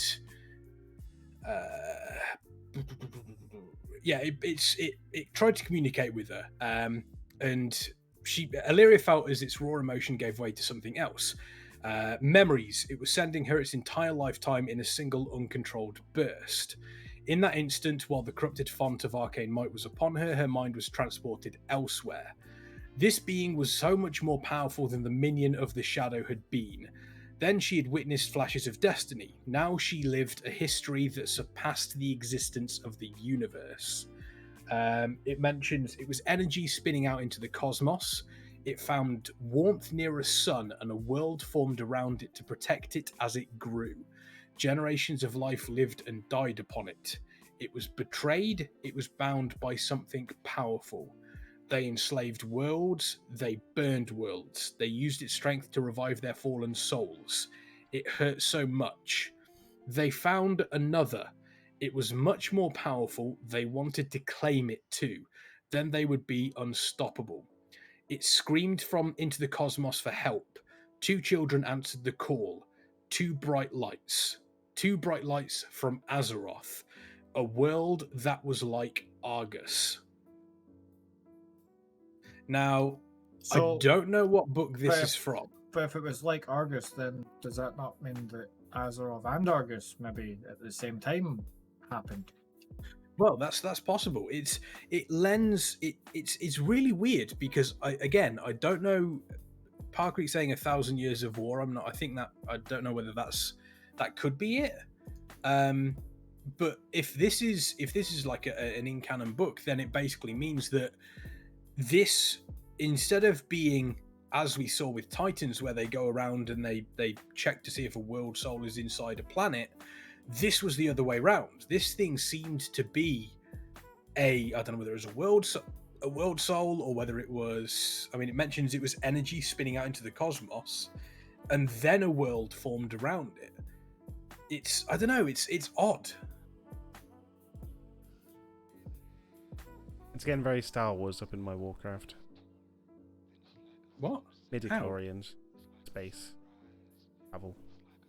There's space, therefore it's Star Wars. Yeah. I don't... that's it. The space, Star Wars. I mean, yeah. Can't be anything else. Nothing else happens in space but Star Wars. Burning Crusade, Draenor show up. Space, Star Wars. No, Burning Crusade was actually Babylon 5. Keep up, kicks, man. Yeah, God, it's so it hard. can't be Babylon. Straight. Hang on, it can't be Babylon 5. It was good. Tempest Keep. But yeah, it's really weird. Everything's weird these days. Hey, but I mean, did we just run out of topics? No, we didn't. Do you know why we didn't run out of topics? We never ran out of show last week. Hey. Never had a show last week, and there was one thing that we could talk about that's happening. It could be potentially happening. What could be potentially happening in the world at this very moment, Dunkirk? Well, I mean, not at this very moment. At this very moment, Dunkirk. I mean, Yellowstone could erupt. That could happen. Fingers crossed. Giant Meteor 2020 is still making Fingers its way. crossed. We're just passing through the tail of Halley's Comet right now. Fingers crossed. Also, to point it out, in Dragon Ball Z, the androids did attack in May, according to Trunks. Fingers crossed. Okay, there you go. There you go. There you go. That's it. Someone go and get Goku. But no, Um, it's And we'll go get Goku, But no, yeah. I'm transitioning to another topic that's important to all of us. Burning Crusade Classic. oh god damn it. But, Important to all of us. Yes. okay, so if I will play Burning Crusade Classic under one circumstance, if they give us a level 60 to level through Shadowlands. Shadowlands, Burning Crusade. What? I'm getting my level 60s confused. Well, I think that they're most likely going to do the whole copy your classic character to it. Because that makes the most sense. Okay. So you think it's going But- to be a separate thing? Yeah, well, it has to be, right? There's, like I said before, there are people who play classic and only play classic and will only play. True. So they'll do the copy over. But for people who didn't want to play through classic again, you can level 1 to 58 in Burning Crusade, and it's quicker than doing it in classic anyway. And then once you hit 58, you're straight to Hellfire, and then it's you're doing the normal Burning Crusade leveling, which was See, I don't- leveling in BC was quicker than leveling in vanilla by like a good chunk. Yeah, I don't know. I'm very much on the fence of whether or not I'd like to see them go into Burning Crusade, because it sets a dangerous precedence of Burning Crusade, then it's Wrath, then it's Kata, I then it's think. Mop. I think. No. I think they will go to Wrath and they'll stop. Stop. Yeah. No one wants Cataclysm again. You can see that by the fact that there are no working like illegal servers for Cataclysm that anyone plays on. So there's Wrath ones, there's Burning Crusade ones, there's even some Mop ones. No one wants Cataclysm. If they did roll with this, I think they would stop at Wrath. That's Yeah. my opinion. So I'm not going to would play any of you them. rather? So you're saying you would rather have a Burning Crusade server rather than a Classic Plus? I would still prefer Classic Plus as the option, but based on the poll they put out a couple of weeks back and the way it looks like they're going is Burning Crusade, which is a safe bet because it means they don't have to put out new content that people might hate. They can just put out Burning Crusade, and if people hate it, be like, well, that's how it was in 2007. So what do you want? True. That's a safe. Kind of what that's a they've safe- been doing with Vanilla. No, because they've made some changes that have stirred up controversy now and then. Hashtag. So would you want to see a completely unchanged Burning Crusade? I've always been hashtag sensible changes. What sensible changes would you make for Burning Crusade? I think most of them they've already done for Classic, right? Yeah, yeah, a lot of it's like. I mean, yeah, a lot of it did stem from Classic. Because they built that in the Legion engine, and moved it to BFA, right? Like Yeah. It would have a lot of issues fixed there. Actual Burning Crusade issues. I genuinely can't think of. I mean, an I'll be issue that honest. stands out in Burning Crusade. I would 100% love to do the Isle of Cold and Ass again. That was Yeah. great. Like the whole event, like Yeah. slowly progressing through the island. Yeah, that'd be great. Hunters I'm taming like- Brutalis, bringing him out into the world. Yep. Hashtag maybe that changed. Yeah, but we don't need that replicated. But like, I mean, the thing like, so with Classic, right? Classic, they've split up into. I mean, at this rate, they're on phase 4. 5 will be Anchorage. 6 will be like. Realistically, bits would and you say that pieces. we've got until we've probably got another year left of Classic until Probably at least a Naxxramas year. is released? But I wasn't even going to talk that. I was talking like the way they've split Classic up into different phases. It would be a lot harder to do that in Burning Crusade. Because with Because Classic, a lot they of it's split up. tied up. Yeah, they split up Zolgarub and Arathi Basin's release into 2 separate like phases, right? Even though it was, those were, or not Zolgarub, sorry, Blackwing Lair and ABs, they split them up, released it earlier and whatnot, and PvP system is in.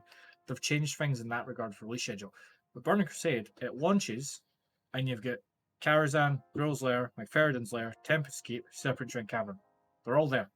You Yeah. just have to go and get attuned. and then they add in Black Temple and Hydro, and then they add in Sunwell, and that's it. Yeah, there is a lot shorter, but I would say the chunks of what they do it in would be Karazhan, Girl's Lair, Magtheridon Thirst, then Serpent Strike Cavern and Tempest Key, then Hyjal and Black Temple, and then Sunwell. I don't know. I think part of the that's reason not how why it they've was done is the problem. Yeah, that was never how it was available. But again, is that considered a sensible change? I'd say the way they're releasing classic raids right now is not how it was either, though. Right? No, as the raids It are is. being released, they didn't. Classic didn't like Anixia and Molten Core came out at the same time, right? They came out at the same time in Vanilla. That's how that was. That's how it is, right? So when Burning Crusade launched, all of those raids were available. You could go and get into them once you were attuned, obviously. The attunement is what held people up from getting into them on day one. And again, as- the moment people get into them, like the moment apes They'll get clear them. attuned, They'll then clear it's them. over. Yeah. Well, not apes. They're very strictly a vanilla guild.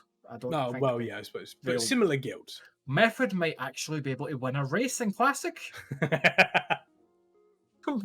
Oh, wait, unless Kungan comes back and gets proper Nihilum back. Yeah, unless Kungum comes back and claims a Lady Vash kill with Nihilum that never gets released, and to this day is still talked about as to whether or not it was legit.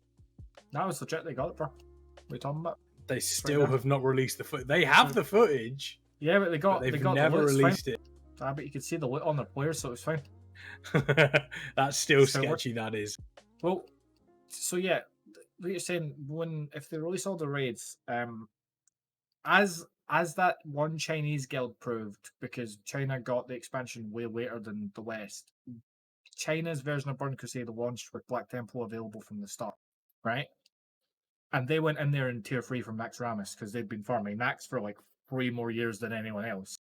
They did Nax to the extent where they were all fully geared in tier 3 and like had best And and everything. Stomped Black Temple. Stomped through Black Temple in tier 3. Even though all the Western guilds said that like, the greens you get will level and are so much better than your Nax gear. And then they came along and were like, actually, no, step bonus is too good. And just stomped the fuck out of it. Which Yeah, I would say annihilated Black Temple. it's Blizzard need to be careful when it comes to Burning Crusade because they, like you said, they can very, very clearly release all the raids in Classic as they were, and it stops situations like that where a guild can just come through and stomp through everything. You know, it's no doubt in my mind that guilds like Apes, if they had all the raids available from the start in Classic, they'd be running around selling Nax boosts right now. yeah, exactly.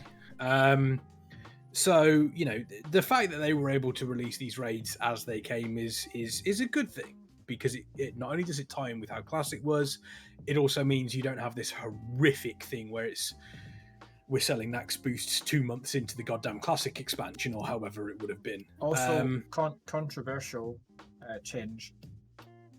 Put the WoW token in. Put it in. Just put it in. People will buy gold. That was always the reason they put the WoW token in originally. Is people will always buy gold. You may as well make it an official way to do it, and then it puts all those Everyone's parties happy. out of business. Yeah. Yeah. Well, except the Chinese farmers who try to steal money off of people and steal credit cards, etc. Yeah, exactly. They're not happy, but that's fine. They can be unhappy. So put the WoW token in. Let us buy WoW tokens and convert them to gold. Sure, more people will have their flying mounts, but what does it matter So if somebody what? does their Yeah. Ogre dailies in 10 minutes instead of 20 minutes? Yeah, it doesn't massively matter at that point. And I suppose the other thing is going back to what I was talking about in regards to raid releases and stuff, and you know the danger of that is, like you said, when it was released, you had access to 4 raids from the start, all of varying difficulties, all with various different attunements. If you release it as it was released, you can guarantee that people will do the attunements and they will be able to, you know, they'll immediately be blasting through, you know, all of the various different That raids said, available there. As we've seen with Burning Crusade Time Walking, Burning Crusade Heroics do pose more of a challenge than any of the classic dungeons or raids. Shattered Halls. That might slow guilds down a bit more than what they would think. Maybe not. It does depend. I think it would have to be one of those things that we'd have to see, realistically. But I suppose you do obviously have like timed shattered halls, which still is Burning Crusade level is always going to be relatively difficult comparative to everything else. I suppose again, because it's been out for so long, so many people know exactly what happens in the Burning Crusade raids that they would just blast through them. But the Burning Crusade raids were good fun. They could they could split the phases up by having the unnerfed versions of the raids be what's in for a while. Because if we remember when they launched Tempescape, and you really want to have unnerfed Chaothas in the game. Actual hard unnerfed Black Temple as well. It took Nihilum 24 straight hours to down. 24 straight hours. That was a hell of a fight. Can you imagine explaining that raid boss to like significant others or work or whatever? It's like, why are you sat at your computer? Look, we just have to kill this one boss and then we're done. And it's like 20 hours later. Still just have to kill the one. If you can imagine, it's more impressive because nowadays, if you were to turn around to your boss or if you were to turn around to your other half, say, look, World First Race is coming up. I'm part of a guild that is considered in the top 10. We're taking part in this race. You can turn around, you can point towards the... I'm okay. Could we have clean up on Isle Kex, man? That's my hatred bubbling up. We can talk. You can show them sort of the world first races, the impact it has on the community, the viewership. And I imagine most people would be like, "Oh, actually, that's really impressive." Yeah. No, sure, your boomer manager will say you're playing a video game. What are you? Get back to work. You're fired if you don't show up on Monday morning. Imagine in Burning Crusade trying to ask for that. It suddenly becomes a lot more difficult. And it's impressive that they were able to get that going. And I think, without diving too deep into the EUNA argument and world first races and everything like that, I think the fact that methods, because they're based in the EU, have realistically had an easier time in getting time off work and all that sort of stuff and benefits that go along with that, have been one of the reasons why they've been so dominant. The moment that Limit did that over in America, the first American guild to really do it, again, it's kind of a different story. We've seen what they can do, which is they can be just as good as Method. No, that said, back in the day, your big guilds would like straight up go full unemployed if it meant they could get a world first. Like it still happened back. The only difference now is that like they don't, they go and do this and still have money to live off when it's over. That's the difference. There's a big difference though. Like it really is. Yeah, there's a big difference between going full on unemployed versus being able to make it great. Well, yeah, but they still did it. They still dedicated the time and effort to play the game at the same level. EU is just better caliber of players, which makes sense. It makes sense. It's a wider population like demographic. We will see what happens moving forward as Limit, the American team, are the current world first champions. So. Yes, 1 out of like 27 tiers ain't bad in North America. Well, I mean, like I said, this is, and I mean, I think I mentioned it during the Race to World First coverage. This is going to be, the next race is going to be the interesting one, because now the tables have turned. For the longest time, Method are the ones that have constantly been on top. They're the ones that you need to knock off, and they've always been fantastic. When you've got a guild that consists of, the overall leadership qualities of SCO, you've got quality players like Lorgok, Roger Brown. Let's not mention the absolute colossi that is Esfand in the background. Yeah, Esfand in the background giving your tactics, but and any guild that has a group of players called the Brain Trust is going to do well. I think me and Dunkirk watched one of the streams and it was just Scripe doing weak auras for about 6 hours, and it was one of the most ridiculous things I've ever seen. So what you're saying is that Warcraft Radio is a group of the over Mind Trust. good. No. Yep. No one said any of that. During the Ajara stuff, there was like a literal 6-hour segment of the stream where it was Scrape constantly talking to, I think it was Naga, who was actually writing the weak orders. It's like, we need a thing that does this, and it would be like 5 seconds later, boom. Well, I think it was. I don't know whether it was during Ashara or whether it was during this most recent race in Nyalotha, but you obviously saw the room and you could see Sko and you could see, you could see Sko, you could see Gingy, all of them in a line. But there was an actual separate room that had, I think it was Noggy, Scripe, and I think Roger Brown was in there as well. And the reason those three were in a room by themselves was because they could communicate and do these weak auras, which is... It's like we need a weak aura that does a countdown of 60 seconds when this... Oh, it's done. Okay, cool. We need this week. Yeah. Right, okay, it's done. Okay, we need a weak aura. Okay, done. Comes in and he says that he think Method has now seen that their extended breaks and strategy sessions hurt them, whereas Limit just pulled as they did, and they just pulled and pulled and pulled. And so Method's now in their next race going to just start doing pulls again. Both strategies are valid, but I think Method have done the pull strategy back in Kil'jaeden and realised that there is a smarter way to do it sometimes. Yeah, I understand... I fully understand where Conglator's coming from. And hi, Conglator, by the way, I hope you're doing well. Hello. Hope life is treating you okay. So the difference you've got here is, so the Limit's pulling, constant pulling, was a really good tactic in Nyalotha for one reason and one reason alone, and that was corruptions. There was going to be a point where when they did X amount of pulls in such a quick fashion, there was always going to be one of those that the corruptions lined up just right in a perfect manner that meant that they could brute force a lot of them. Yeah, also, a lot of there were some fights that should have been a lot harder. Carapace of N'Zoth, for example, should have been a lot harder when it came to the fight. And I would say, and again, Raden, if you take away the fact that they were able to do the Raden bug where he respawned too quickly, they could beef up their Demon Hunter, then again, it might be an entirely different story. Methods definitely, I think, didn't cotton onto it quick enough. It wasn't a case of their strategy was worse, it was more a case of they didn't adapt quick enough. And again, not taken away from any sets of the players, because they are they're both incredible. That's also a very valid point we're talking about in the chat, with Limit running with 21 raiders, really. Yeah. Which that was, and that's exactly what they did for N'Zoth. The final boss, Max, wasn't actually in that raid. He was doing all the shot calling. Is that something we're going to see more of?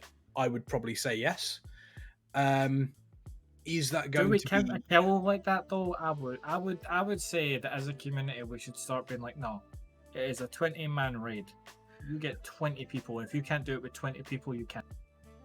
I mean, I don't know, the moment you start applying a rule like that, though, it starts becoming less of a community-based event.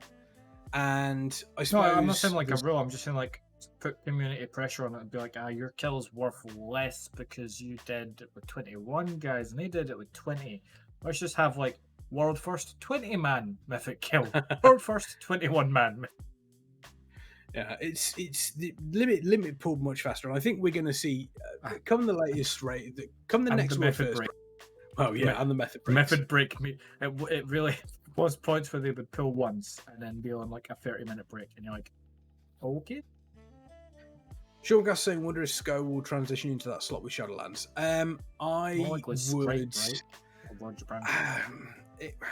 The problem is they're all really good players. I know, but they had Roger benched for a while anyway, right? So they could probably transition him without it. I mean, Scripe has said that if anyone's going to do it, it will be Scripe. I mean, could you imagine if he had the ability to study a fight without actually playing it and then do weak auras? He'd create AI. Like he would just be creating AI. It just walks over and like just pushes Score's chair out the way and just like do weak aura. That's it. That'll play you. They are like some Justice League people method. Like, he's over there creating AI. If Gingy like slams his desk, he breaks the world. They are like scary, super powered people. It's ridiculous, You need right? to be But careful. Think about like World first back in like Wrath and that. You didn't. Number one, you only maybe knew like 3 or 4 names of the raid roster unless you were on the server, right? And then number 2, they definitely didn't have a UI guy who just made add-ons and tools for them to use in the raid. That didn't happen. Yeah, I think it's again this next world first race is going to do a couple of things. Number one, the pressure's massively going to be on limit to see if they can, you know, kind of keep that number 1 slot, and Method are going to be hungry. You know, there's no secret that they're all very competitive, and the fact that we have seen that they've, you know, Method have won every single MDI, I think, and arena stuff for, you know, the past. They won. Which method? Method orange, method black, method pink, method red, yellow, blue. Admittedly, half the time the finals come down to Method NA versus Method EU, or Method Black versus Method Orange, and occasionally another team will show up there for a little while. What I was getting at is it shows that it's not. A lot of people being like, Method are not as good as they used to be. It's not the case. It never has been. Yeah, it's just more of a mentor. So is that going to be a case of, you know, again, they're going to be really wanting to get their crown back come the next world first race, and I can see the next one being a hell of a good watch, because we're going to be seeing potentially again more 21st man raiders, which if they do is, I don't know how I'd feel about that, but again, if it's what they've got to do, it's what they've got to do. But you know what, I'll allow it, but the 21st man has to be S-Fan. Yeah, he will. Then the entire raid would be Ret Pallies, and it would work because they'd all, as we just saw. It turns out 30 tanks can do heroic, and 20 tanks can do most of. Exactly. So, S-Fan would be ahead of the curve. He'd get them the win. Off the wall strategies sometimes are the best strategy. Like look at this. This is something we were talking about earlier with First Me and Safe, right? Look at Classic WoW. Do you know what the current raid meta tank build? Dread to think. It's Fury with 2 one-handers. Yeah, it doesn't surprise me. Well, think of it back in vanilla. If you saw Fury where it was like, oh, I'll tank for you, you'd be like, no, you'll know. Get a shield. Yeah. Get a shield. Get in defensive stats. I think we actually, way back on the 2nd episode of this show, we actually spoke about that with Leto, and we were talking about the various different, like, again, with as much knowledge as we have now, how, you know, what crazy things are we going to see? And I think Fury tanking was one of the things that was brought up. So it's wild to see that we were talking about that all the way back at the start of the show when Classic had just come out to now, shows that it's a thing. In response to Shortcasters and bring back 49 raids, no, bring back 25. Just 25, man. Yeah. I think it's okay where it is now, though, to be fair as well. No, it's no flexi raiding, no 20-man mythic, just 1 raid difficulty, 25 man, and make it hard as balls for the first month, then nerf it. That was the best model, because then only the actual really good players got it in the first few weeks. It's true. Okay. I wouldn't be against that, but what I am against is the fact that we're coming towards the end of this show, because it's always the worst part of the show is when we're at the end, because who decided that? Who decided that? We did when we limited ourselves to 2 hours. But past 28 shows. Those were some good final words from Dunkirk, and it was appropriate for the time. Any final words from you, Kexman, on the subject or anything else? I think I disagree with bringing back 25 as the single difficulty. I would not be against them taking away Flexi from something like Heroic. I'd like, if they just said, right, Heroic is 20 people like Mythic is. And that way we can have a nice, good tuning difference on all of those. And my opinion is, I don't also think it really remove matters. LFR. I don't think it really remove matters LFR either as way. And who knows? Who knows how it will end up. Anyway, guys, thank you for joining us for this week's show. If you think you do, but you don't, with myself, Dunkirk and Kexman. Stick around, because we're going to be raiding Mr. GM as well.